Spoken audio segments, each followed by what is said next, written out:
Hey everyone, my name's Eric Jones, better known as Turf Teacher. We are going to look at a topic or discuss a topic entitled Marketing Landscape Management Services. Now, guys, when it comes to residential landscape management services, this is the prime time to start marketing for those services. You know, today is February 4th.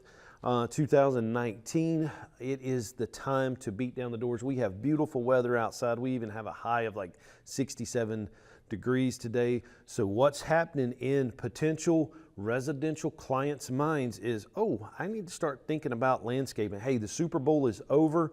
It's time for spring. That's what people are thinking. It is now February.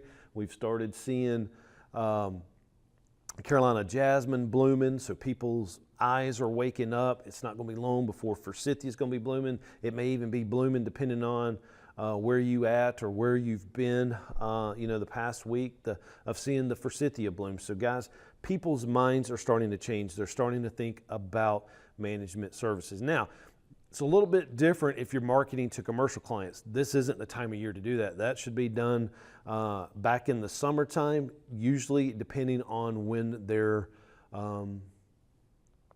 physical year ends. A lot of commercial properties, real estate management company firms, their physical year ends in July, or they may run from June 30th or July 1st through June 30th, or August 1st to July 31st.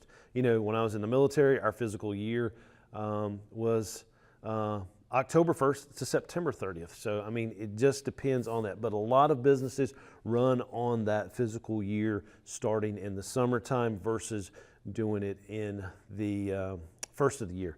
But right now, residential clients are starting to think about management services for their property, whether it be turf care, new landscape, getting some annuals coming up here in the next couple months. They're already thinking about that. So you need to be not only knocking on doors, but also boosting your social media content right now for these services that they're wanting. And so we'll talk a little bit about social media first. And guys, hopefully you are already using Facebook. Definitely, I think that is the biggest place we need to be pushing content out for residential clients. Next would be Instagram, definitely YouTube, definitely Snapchat, maybe even Pinterest. If you are giving little how-tos on how to build a bird box or how to install a tree, Pinterest is great for that. And then LinkedIn, if you're going after commercial clients, you need to have a LinkedIn page, and that needs to be a place for white pages. If you're doing a blog, it needs to be on LinkedIn. If you've put up a YouTube, you need to have it linked to LinkedIn. All these social media sites should work back and forth with each other. And so get on it right now. Start doing the Facebook ads. Start doing the Instagram ads. Spend the $7 to $8 to get in front of 1,000 customers. Do it. Don't be afraid to do it. Don't be afraid to spend $7. A lot of companies that I know will spend big bucks to go to a trade show. They'll spend, $2,500 on a trade show booth, but they won't spend $200 marketing their product on Facebook or Instagram. I just don't get it. And I don't know if it's because this is so new. Is it scaring people? This is the land grab of social media, and the more content that you can place on your sites, the more customers you can attract, the more potential employees you can attract. It's all about being known. And people don't want to see a commercial, guys, on your social media site. They want to see the TV show. They want you to be the reality TV show. We're in the green industry. Accept it. People want to be like us. They envy us. I got so many friends that sit in a cubicle all day long writing code, working on a computer. They don't even see the sunlight from the time they walk into their office building until the time that they leave to go home. And if it's the wintertime, they're not even going to see sunlight because a lot of them have to even take their lunch, or they're having to work through their lunch, do a working lunch. Guys, document what you do. If you're a student in horticulture, document what you're doing. You're going to be marketable to so many landscape companies out there, or greenhouses, or nursery operations. If you're an employer, document what you're doing. You're going to attract those employees that want to come and work for you. And you're also going to attract new customers based on your social media content. Yes, do you need a website? Absolutely. But we use our website to host our social media sites, to host our podcast, to host our vlog, to host a way for customers to log in and pay their accounts. It's a place for them to also send us a message on receiving services, but it's not our number one marketing plan. Your number one marketing plan in the green industry right now should be social media and daily content, documenting what you're doing. Don't worry about being creative. Don't worry about, should I write the story before I do the video? No, pick up the camera and do the video. Do the short video, do it for Instagram TV, do it for YouTube, do it for Snapchat, post away, and you will see your return on investment of your time unfolding. It may take 2 weeks, it may take 2 months, it could take 2 years, but you've got to push the content, and you've got to embrace this, and you have to enjoy it, and you have to be happy about doing it. And if you can do it, do it. I don't know how many times I keep telling people, you're going to hear this over and over, and no matter where you hear me talk, if it's in a classroom, if it's in a seminar, I'm going to preach this inside and out. So use the social media. Now, are there other streams of marketing for landscape contractors and students? Yes. Yes. I still believe in direct mail for certain types of clients. I still believe in picking up the phone call and asking for business. Yes.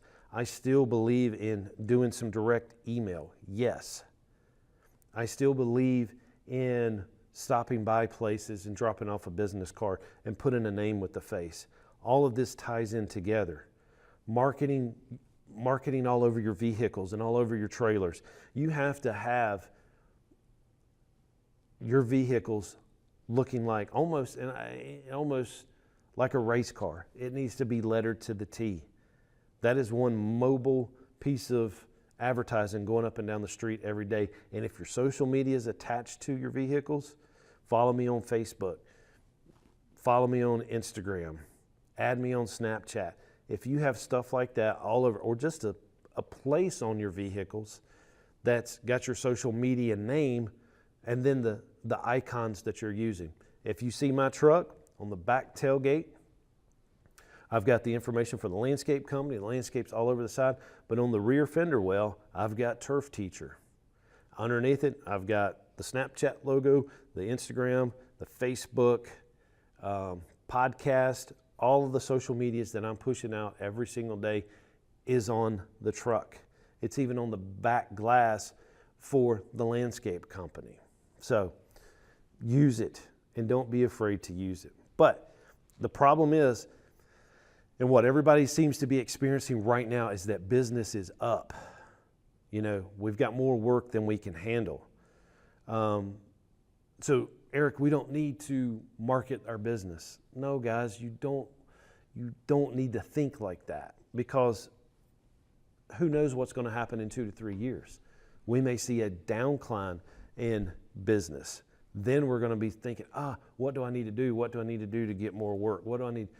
You should be streamlining this every day, every week, every month. You should have some type of marketing plan or social media strategy that's going to educate your clients and keep them coming back to your page. That way, when the market does decline, you're still going to be remembered as the expert in what you do. I don't care if all you do is cut grass. You need to video it and document what you're doing every single day. Every single day. Guys, you could turn social media not only into achieving and gaining new landscape customers, but you could actually become an influencer. And once you reach that status, you're going to have people, vendors wanting to market their product on your social media sites. So you might start receiving blowers, weed eaters, the racks that hold the blowers and weed eaters. You might start receiving products at no charge to you, along with compensation once you reach influencer status. That is another source of revenue for you if the market did decline. But business is great right now. We cannot find workers. Guys, you're going to find workers by marketing your landscape company on social media.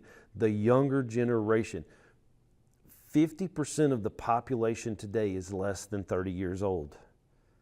They would rather lose their sense of smell than to lose their iPhones or the other types of phones they're using. They have to have that. But that's where they're looking. They're not looking in the paper. They're even walking away from websites such as Monster and other places that we advertised heavily on. They're finding their jobs on social media. One of my students last year, now working for a large company in Wilmington, found the advertisement on Instagram. Would he have found it buying a Wilmington paper? No. We're in Winston-Salem, North Carolina, and I had a student move to Wilmington because he found the company on Instagram. That's where you need to be marketing your company and for employees. Now, and you got to have it for when the business declines. Not your business, but the economy. And you're going to go through that. A lot of younger people have not seen that yet. They haven't gone through a recession or a downturn in the economy yet. It happens, and you have to be prepared for that. And the only way to be prepared is to have that content that you're pushing out daily so that people know who you are. The greatest reluctance for people investing in their landscape, guys, is price. They're always going to come to that. They're always going to think that they're going to get it done cheaper. It goes back to my saying, and again, you'll hear me say this multiple times. We are colleagues, not competitors. And if one of my clients wants to try to negotiate a price down to somebody else, I will gladly walk away. I can fire the client just as well as I can an employee. I don't need your work. I value your work. And once you start taking on that mentality, things are going to happen. And it's called a confidence. When you're meeting with the client and you're discussing your pricing and discussing what you can do for them, you have to be confident about your price. You can't stutter. You can't tense up. You cannot get nervous about it. You say, this is my price. This is why I charge this much, because this is who I am. This is the degree I have. I have the associate's degree in horticulture. I am a landscape contractor. I am a certified plant professional. I have a pesticide license. Here's my certificate of insurance where I'm carrying workers' comp, general liability. And since I do design work too, I also have errors and admissions. I'm legit. I have employees. I have W-2 employees. I'm writing them checks every week. I make weekly tax deposits because I'm a legitimate business. The mow, blow, and go guys, they're not my colleagues, and they're definitely not my competition because I won't lower myself to those standards. You see the trucks out there that I'm running? They've got my name all over the side of it. I am a legit business. I'm not a one-person show. And it kind of bothers me seeing these smaller companies. Hey, it's just me. You know, I get some part-time help. I'm making $50,000 a year. That's all I need. And you know what? My spouse has a job. I don't even have to turn this money into Uncle Sam. I'm the stay-at-home parent, but I'm cutting 40, 50 yards a week with part-time help. No, I don't have a license. No, I don't have a pesticide license, and I'm definitely, what is a landscape contractor? Those aren't my colleagues, and those aren't even my competitors. So I educate each and every one of my clients, each and every one of my potential clients. I'm not worried about price. Not worried about price. You put me in front of the client, I guarantee you I will sell it. Guaranteed I will sell the job after they've talked to me. But if they're hunting only price, and they're looking for that cheap price, I can pick up on it. I stand up from the kitchen table and say, hey, go for it. I'll be glad to fix the problems that they've started next year at this time. So develop your marketing strategy. What is it that you're going to do? Market is neither selling nor advertising, although both may be an important part of a marketing strategy. Now think about that. It's not selling and it's not advertising. And guys, as a landscape contractor, you need to start being a media company. You need to start being that company that people want to log into YouTube, pull out their phones, watch your Instagram television 10-minute episodes. They want to see what's going on. Don't be the commercial, be the TV show. That's how you're going to market yourself. You're marketing yourself to potential clients, and you're marketing yourself to students graduating in a horticulture program or turf grass program or landscape architecture program. They want to see what you're doing. That's how you get clients, and that's how you get employees. And so to develop a marketing strategy, what questions should you ask yourself? Well, first, identify the service or product that you sell. You have to focus on one thing and develop it well. Now, I know companies that perfect the outdoor kitchen. That company needs to focus 150% of its efforts in marketing that through their social media campaigns, through their direct mail. Find something. Monotonous work makes money. I don't care what you say. The landscape contractor cannot get up on a Monday morning and think that they're going to plant plants today and mulch, but tomorrow they're going to prune, so they have to unload their trucks. And it's harder for the smaller company to do that. The larger companies, they're doing that. They've got crews dedicated to certain types of services that they offer. And if you're small, if you're starting out small, you have to focus on one thing and one thing only. And if it's cutting grass, be proud to cut grass. Do it every single week and market it, market it, market it. And when I say market it, I mean document it. I should be saying document. Document it. Video it. Talk about what you're doing. If it's something as simple as putting stripes in the yard because you've got a new Skag turf tiger, do it.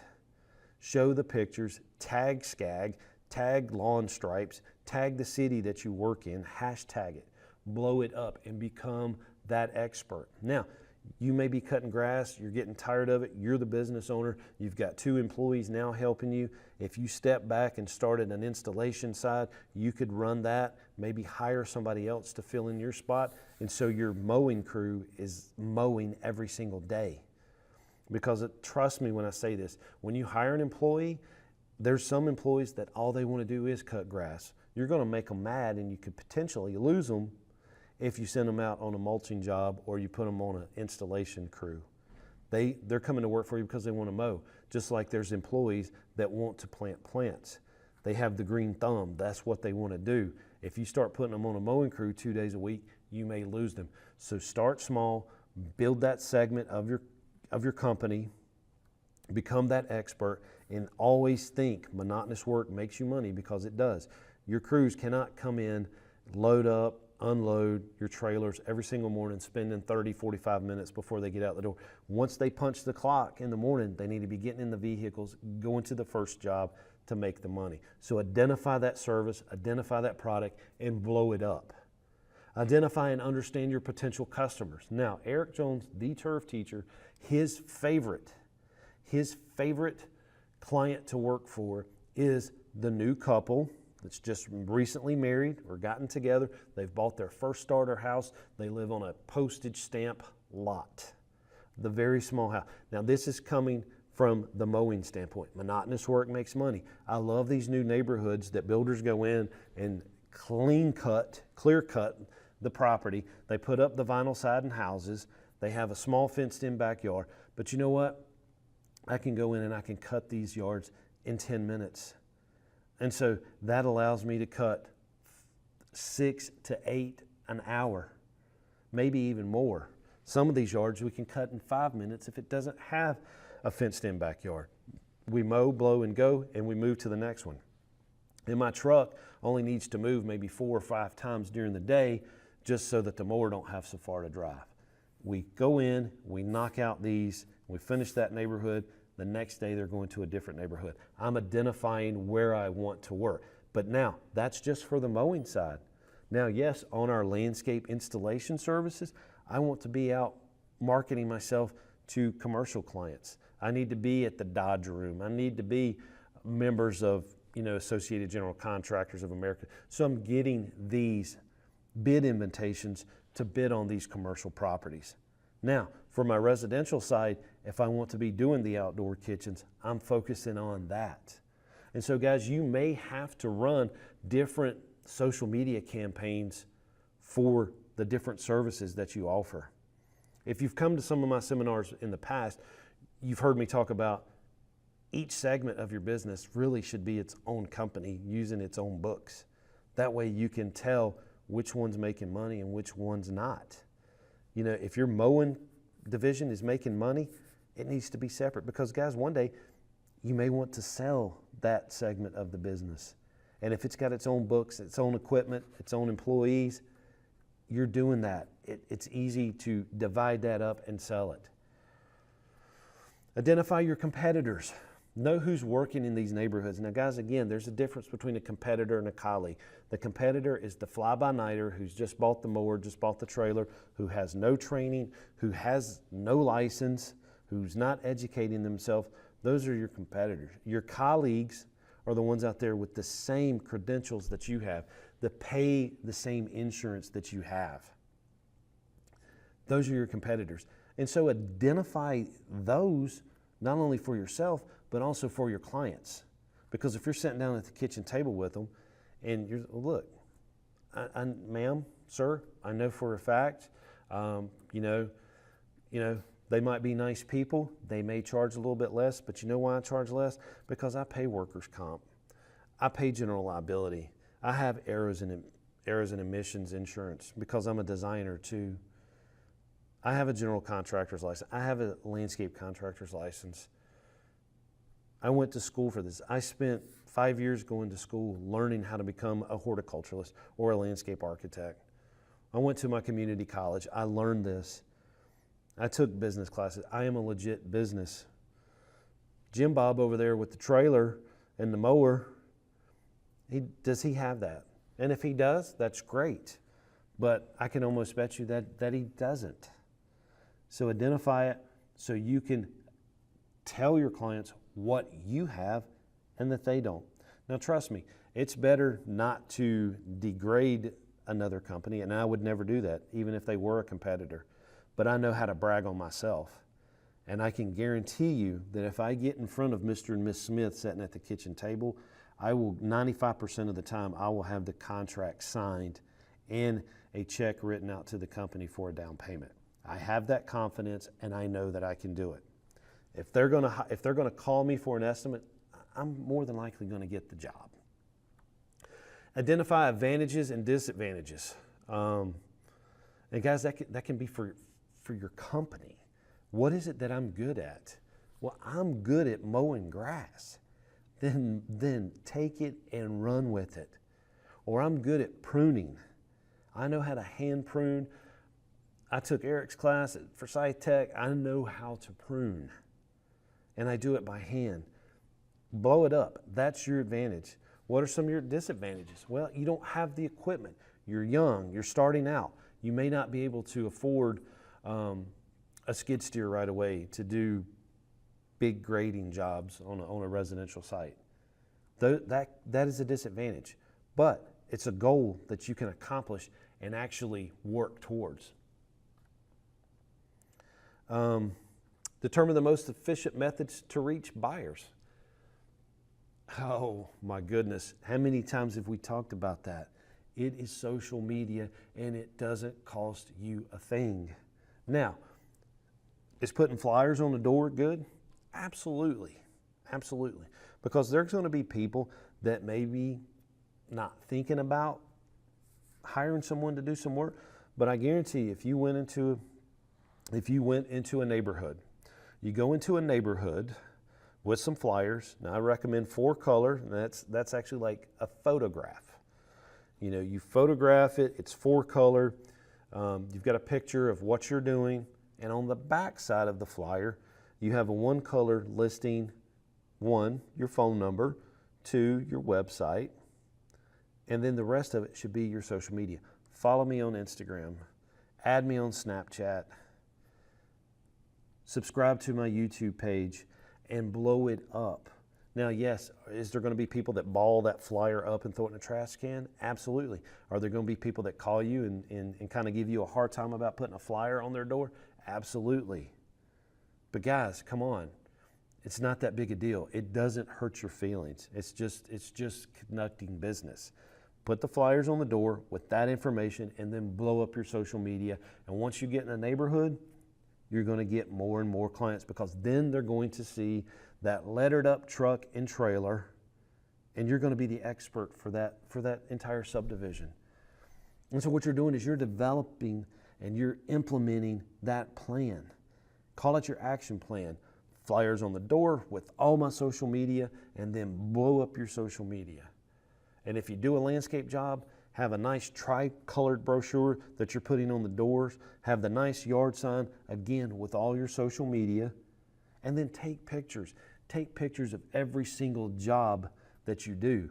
Have 1,000,000 photographs, ones that you can pull from year after year, and put it on social media.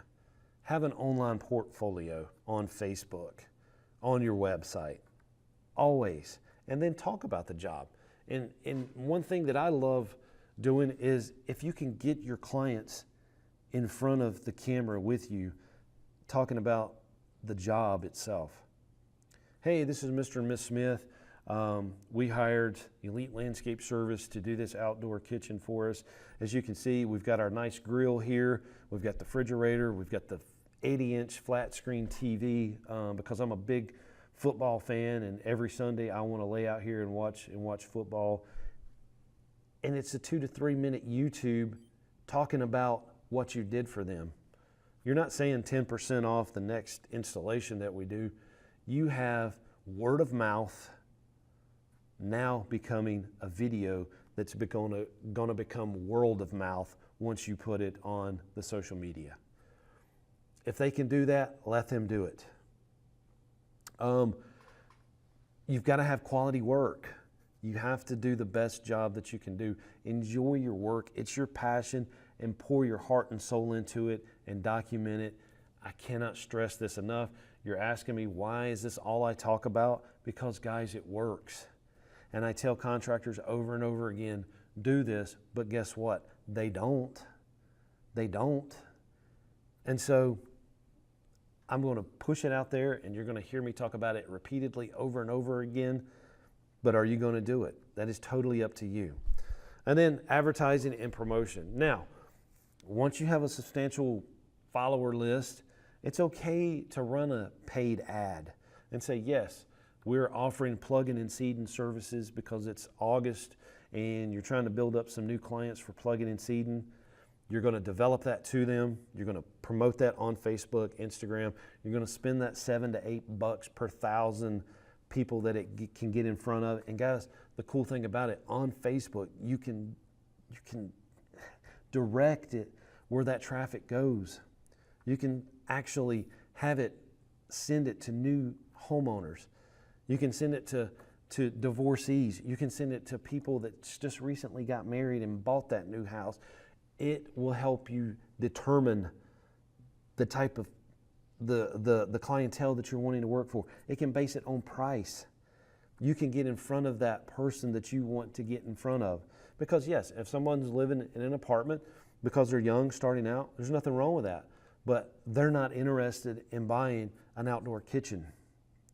The new homeowner that's just bought a house that cost $200,000, they may be looking for an outdoor room or an outdoor kitchen, or they may just be looking for someone to mow their grass. It's okay to do that. You don't want to send it out to everybody, because the young 18-year-old that's just enlisted in the military doesn't need landscaping services either. So you can target who you want to be in front of with your Facebook and Instagram ads. No cost advertising. Now, the truck needs to be blown up. You got to have that company image. You got to have that brand that you put into your business. Now that brand can be your company name, it can be the company logo, it can be the picture of you. It's whatever you're building, but you have to build it. And it has to be all over your trucks. It has to be all over your equipment. It has to be all over your written correspondence. Yes, there's still people out there in this world that have never licked a stamp and actually mailed a check or mailed a letter or anything because they grew up in the electronic world. And that's okay, but as a business owner, you're still going to have correspondence, written correspondence, letterhead, envelopes with your name, company logo on it. You've got to have it. You have to be so proud of your logo and your company that it's on everything. Heck, go get a tattoo of it.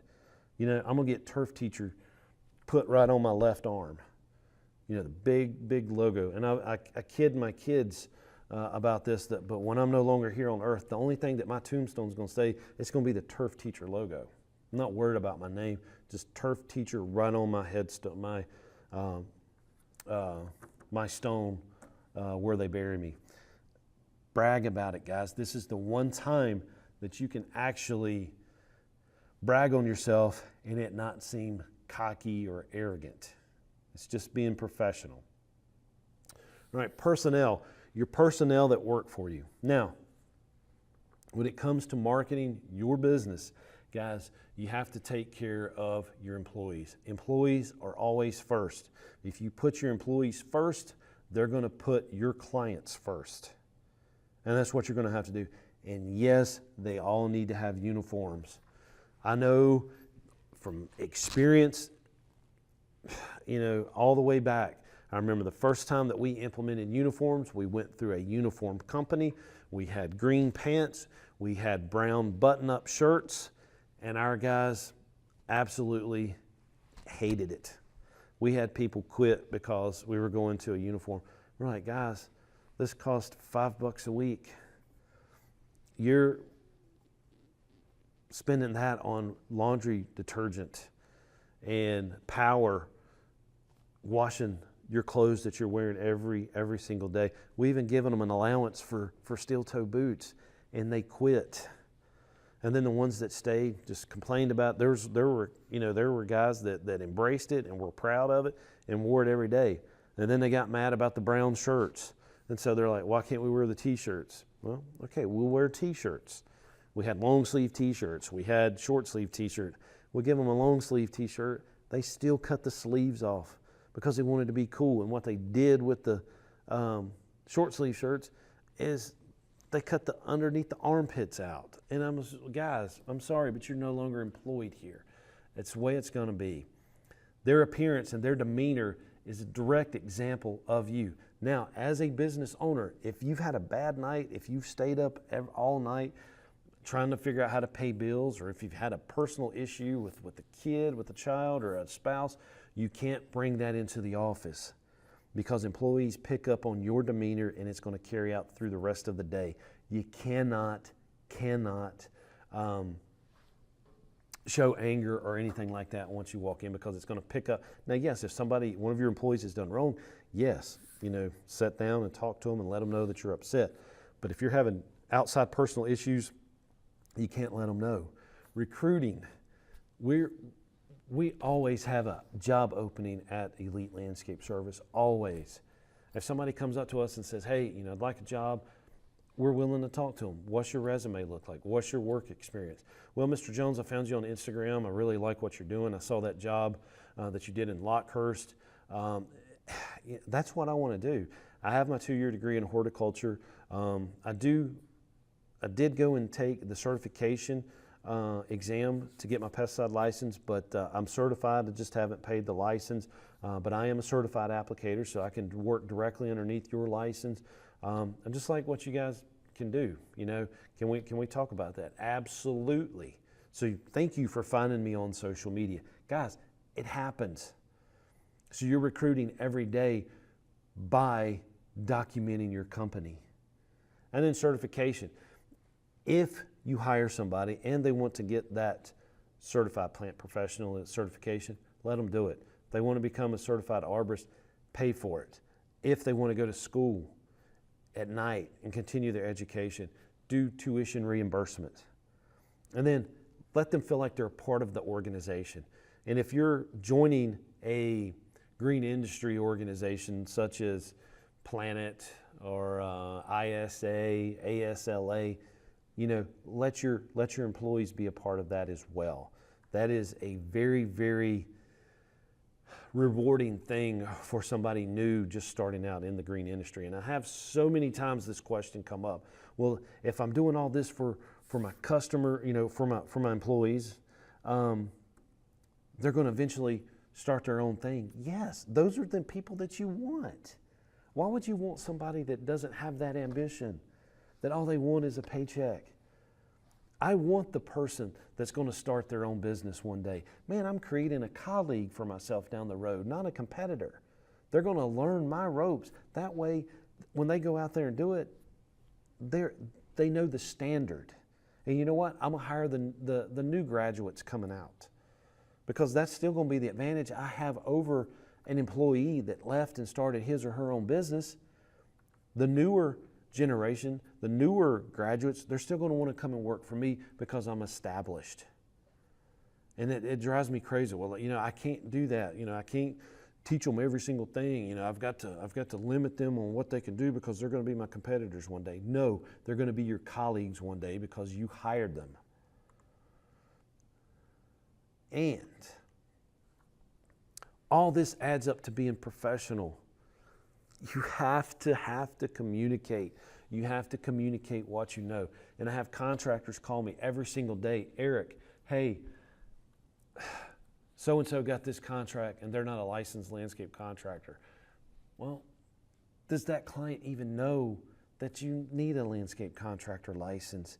It is up to us to communicate everything about our green industry business. Explain it, point it out, take pride in what you do. And always, always document what you're doing on social media and refrain from criticizing the competitors. If somebody wants to go with somebody because of a cheaper price, that's fine and dandy. Leave them your card, send them that thank you note. If it doesn't work out with ABC Landscaping, call me, we're here for you. By the way, subscribe to our YouTube page. We're going to show you how everything's done correctly. They're going to come back to you. People that hire someone or choose somebody else because another competitor underbid us, guys, 9 times out of 10 we end up going back a year, 2 years, maybe even 3 years later because they weren't happy with the service that the undercut contractor give them. If you do cheap work or if you charge cheap prices, you're going to do cheap work. That's just as simple as it is. And sometimes it just takes the client understanding that. Advertising again, cold calls, maybe to some commercial clients. Yes, pick up the phone. Hey, who's doing your snow removal service? Would you like a bid on it? But again, we're going to market and advertise for commercial snow contracts in what months? June, July, August. The hottest part of the year is when we're going to get those clients. One, because it's that time of year for the new physical year. And referrals. Always take the referrals. Those are the best things. And still, even over social media, word of mouth is the number one way to get new work. But guys, what if that word of mouth is on your social media? If you can capture your clients talking about you on video or even voice through audio on a podcast, that is so much more dominant than a written statement on a website. Well, this is Mr. and Ms. Smith. Eric Jones with Elite Landscape Service did a great job in our outdoor kitchen. We would hire him again. A potential client might think that I'm the one that typed that up. But if they see the video, hey, this is Mr. and Ms. Smith. We hired Eric with Elite Landscape Service. Take a look back here at our outdoor patio and our outdoor kitchen. They've done a wonderful job. We've had our families over. I mean, we don't even want to go out to eat on the weekends. We want to invite people coming over to our house to to enjoy our new outdoor kitchen. Perfect. You can't fake that. You can't fake the smile. You can't fake any of it. It's on your social media and they love it. That is the best referral that you'll ever get. Again, word of mouth becomes world of mouth. Well, let's talk a little bit about traditional. When it comes to TV, radio, newspapers, it's out, guys. I mean, NBC, ABC, CBS, they're on their way out. My kids don't watch television. They don't. They watch YouTube. They watch YouTube TV. They watch Netflix. They watch IGTV. Everything is mobile. Everything is on the go. They don't sit down and watch a movie on the TV. They'd rather watch it on their phone. Yeah, I'm going to watch a movie while we drive to get something to eat. And over a period of the weekend, my kids might watch 2 movies on their phones versus sitting down on the couch watching it. So is TV out? Yes, I would not spend any money on a TV ad. I may or may not do a radio commercial. I don't know. Radio is expensive. I've even found out in years past when we were doing television ads that the TV, especially on cable TV, it was cheaper than the radio. And yes, we have used newspapers, but again, guys, this was before social media. So television, radio, and newspaper, it's probably on the way out. If I'm gonna write an article I'd rather write the article and put it on my LinkedIn page. If I was gonna do a radio commercial, I'd rather do a radio podcast and put it up on iTunes or put it up on iHeartRadio, which I know how to do that. All of my lectures go to the main audio websites and audio apps. That was one of the coolest things I've ever done, is to actually see my lectures pop up on iTunes. Love it. That's not bragging, that's being proud of what I do. I put all of it there. Business publications, maybe, maybe not. If you're a vendor selling to other landscapers, yes, I could see doing that. Yellow pages, absolutely not, man. People do not take the phone book. People don't get the paper anymore. Yeah, it might be worth having your name listed in the yellow pages. That way you can get a white page listing if somebody had to look it up. But 9 times out of 10, they're not even going to pull the phone book out. The phone book's used to start fire in the fireplace. They're going to Google it. They're going to Google you before they do the yellow pages. Internet, yes, you got to have. And direct mail is still good. Direct mail is still good for the older clientele that may not be on the social media, but what we're seeing every single day is that, the number one growing followers on Twitter are grandparents. It's happening, guys. All of your traditional marketing is now becoming digital marketing. And so you've got to start thinking in that context. You got to start thinking about who is it that you're marketing to? Who do you want to get in front of? And they're all using digital. But I could still see using direct mail for businesses. If you wanted to do snow removal for commercial real estate companies, a piece of direct mail that's nice will get you in front of them. But always on that piece of direct mail, have your social media listings. Newsletters, I still think is great, but it needs to be in the digital format. It needs to be a vlog. It needs to be a blog. It needs to be a white paper for LinkedIn. It needs to be typed in your Instagram post. It needs to be typed in on your Facebook post. That needs to be your monthly newsletter. And yes, you can still send it out electronically through email. And it's a good way to actually put your social media marketing or your social media names on your newsletter, because there are still people that actually open up and read every single email that they get, and there are people that open every piece of mail that they get. So yes, for certain clients, the written newsletter is still good, but make sure you can actually put it in digital format as well. Full-time, part-time salespeople, guys, there's always somebody that's good at sales looking at doing some estimating and actually being a part of your newsletter. they could actually do that for you. They could be the ones writing it for you. Your company resume or profile, it needs to be a part of your social media. It needs to be the first post on your Instagram page. Your first post on your business Facebook page is your company resume and your profile. And it also needs to be on your website, and you need to update it whenever it needs to be updated. Don't have a picture of a job that you've done 10 years ago, and then you've driven past that job and you're like, whoa, the maintenance on that property looks horrible.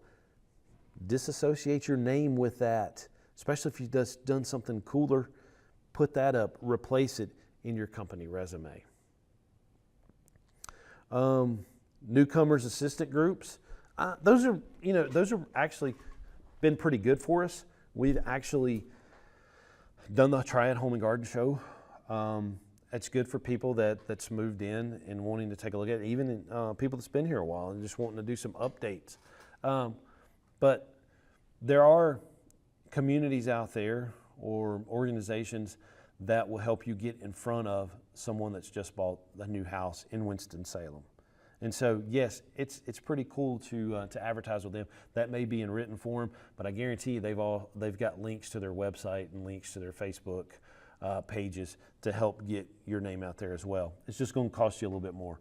The lawn and garden shows, yes, absolutely. If you have a chance to do that, be particular though. Some of the home and gardens are good, but you need to take a look and see who else is there.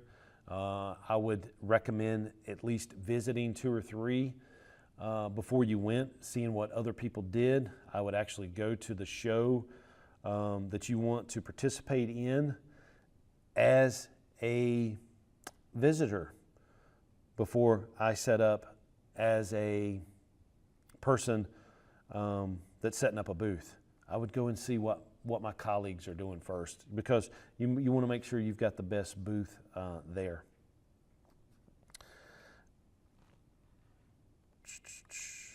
Community and public relations, get out there and do stuff for the public.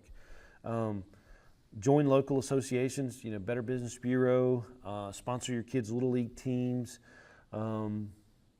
What is it that you're doing to help the community? Do a news release every time something happens, even though people may or may not read the paper or may not watch the 6 o'clock news, still have it available where you can submit that press release really, really quick. Find out who that person is at the paper. Find out who the person is at Channel 8, Channel 2, and News Channel 12. Find out who you can just send an email to that is considered a press release. Hey, Elite Landscape Service owns the Christmas Decor franchise. We have signed up to decorate the Ronald McDonald House every year for families staying there. We do that. We still done that. Even though we're not part of the Christmas Decor franchise anymore, we still decorate the Ronald McDonald House just because that's something my dad's passionate about. Drop a press release. Hey, the paper's going to show up. Maybe the television, local TV station will show up. But what it does is get some community exposure on what we're doing out there. Sponsor your kids' Little League team. Maybe not even your kids' Little League team, but put a sign up on the outfield fence. Give money towards that. Be known in the community and show that you care about the community. Do you have an expanding market niche or an add-on service that you want people to know about? This could be landscape renovation. Hey, we now offer services where we'll come in and rejuvenate your front foundation planting in one day. We'll design it with Pro Landscape in the truck, let you look at it, get the plinths shipped here by lunchtime, and by the end of the day, you've got a fresh new landscape. Or you're doing seasonal color. We had a little thing going called annual decor where we were doing annual beds, and we had a lot of clients that's all we did. We could do container growers, pots for them on their patios, twice a year. We do color beds out front near the end of the driveway for the clients. Annual decor. Blow it up on your social media. Hey, it's time to do turf aeration. This is what you need to be doing in your turf grass this time of year. Let's do it, and let's blow it up on social media. Or if you're doing things like athletic field maintenance, or if you're now doing water features and you're set up to do koi ponds, market it, show how to do it, and document doing it, and you're going to get clients. Again, more add-on services, snow removal, holiday decorations, and think about what are some other things that you can do. I always tell my students, if you're good at pruning and you love how to prune and you can prune by hand, you will stay covered up in work by just doing hand pruning. Yes, it might not be the most glamorous thing in the world to do, but hey, you can buy one of your employees, show them what to do, buy them a nice headset, because they're going to have their phone, definitely have their headphones in, and let them prune away. And guys, you can actually charge, 80, 85 bucks an hour for pruning, hand pruning, and doing a good job. That is a specialty niche market. Franchising, yes, we've owned a franchise. We bought Christmas Decor because we wanted to get into the holiday and event decorating market. It was probably one of the best things we did. We learned a lot about business. We learned about networking. We learned about colleagues. We had a network of people that we could depend on. Now, that may or may not work for some people. If you're new to the business and you don't know anything about horticulture, I'd say go for it. But if you've been to school, got the license, you probably don't necessarily have to get a franchise unless you're looking for that brand that's already developed. And then a personal, thing about being a part of something that's already established or feeling proud about starting something on your own. Why do customers go to another lawn or landscape management firm? Well, this is out of 100 people survey, guys. 68 of them reporting there was an indifference attitude to the customer by the employees. Wow. So clients didn't like what the employees were doing or saying to them. That is unreal. Again, you have to take care of your employees so that they take care of your clients.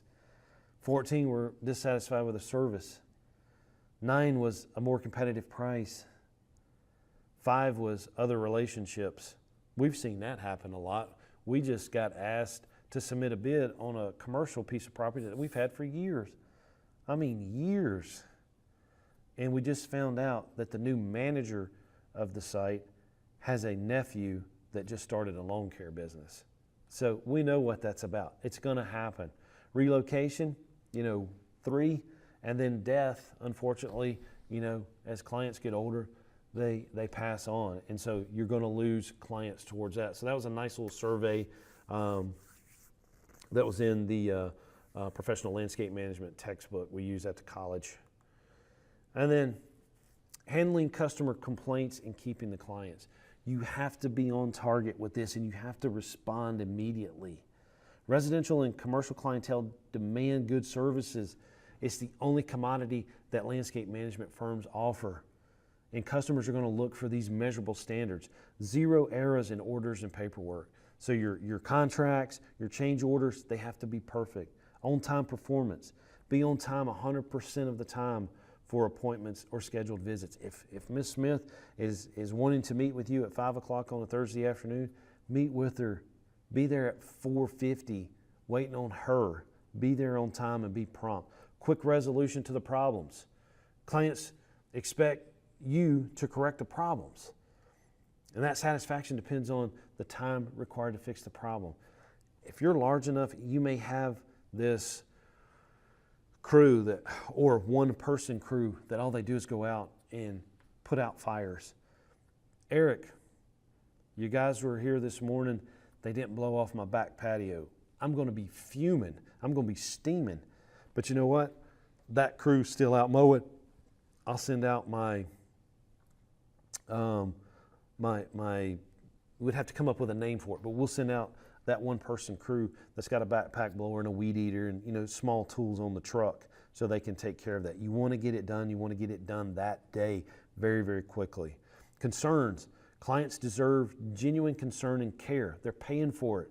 And a few positive strokes is going to go a long, long ways towards making them happy.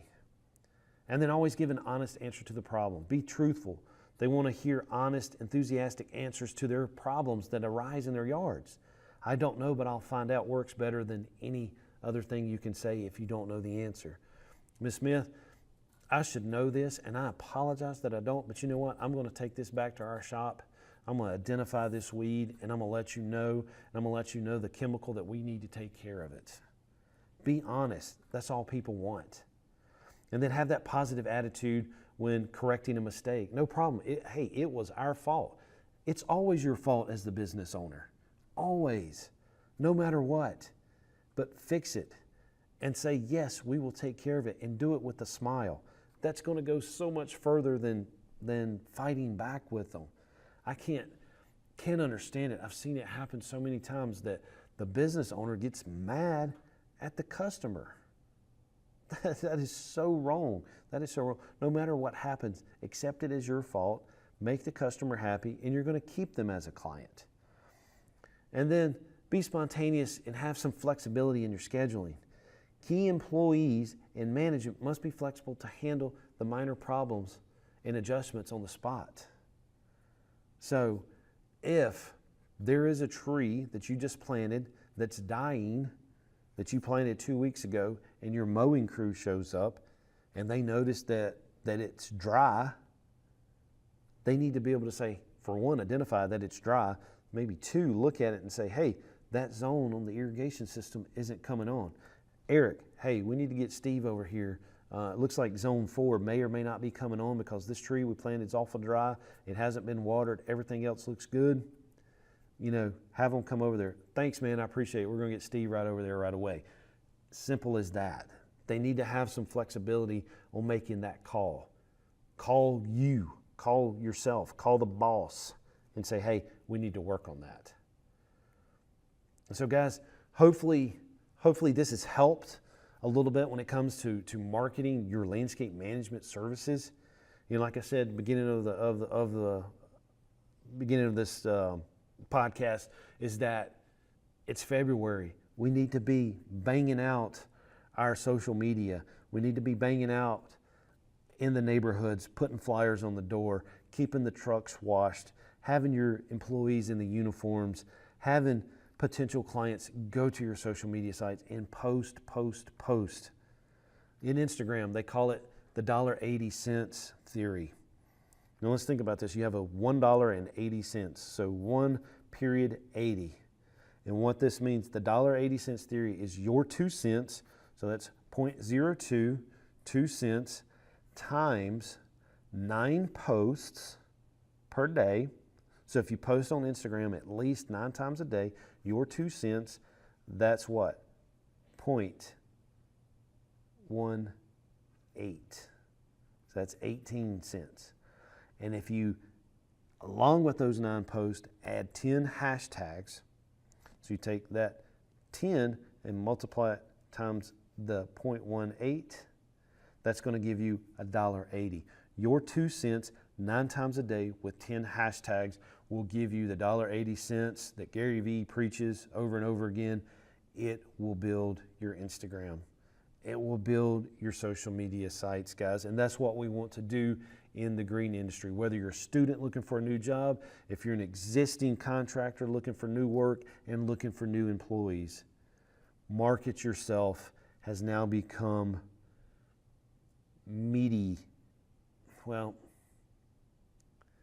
has now become documenting yourself. Marketing is now documenting.